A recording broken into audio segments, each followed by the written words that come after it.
मन को रोगी तन को,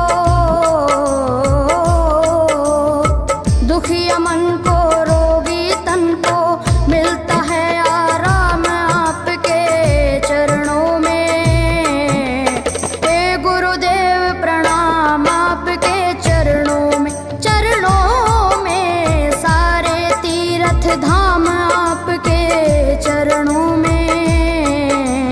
हे गुरुदेव प्रणाम आपके चरणों में।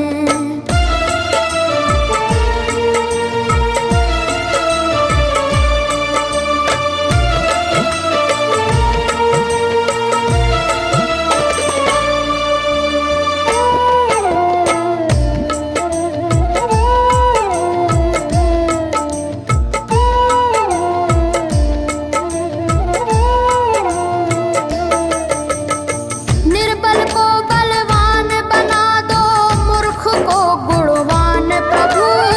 निर्बल को बलवान बना दो, मूर्ख को गुणवान प्रभु। देव कमल और बंसी को भी ज्ञान का दो वरदान प्रभु, ज्ञान का दो वरदान प्रभु। हे महादानी हे महाज्ञानी, हे महादानी हे महाज्ञानी, रहूं मैं सुबह हो शाम आपके चरणों में।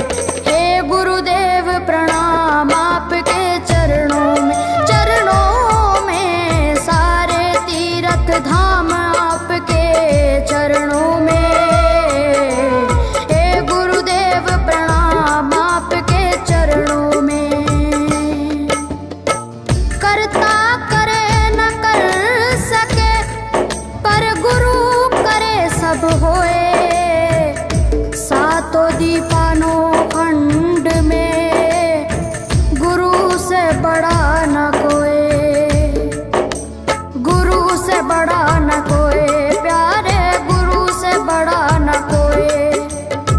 मैं तो सात समुद्र की मसीह करूं, लेखन सब बन गए राय। सब धरती कागज करूं, पर गुरु गुण लिखा न जाए, प्यारे गुरु गुण लिखा न जाए। सारे तीर्थ धाम आपके चरणों में। हे गुरुदेव प्रणाम आपके चरणों में, चरणों में सारे तीर्थ धाम आपके चरणों में। हे गुरुदेव प्रणाम आपके चरणों में। मेरे बाबा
शंकर भगवान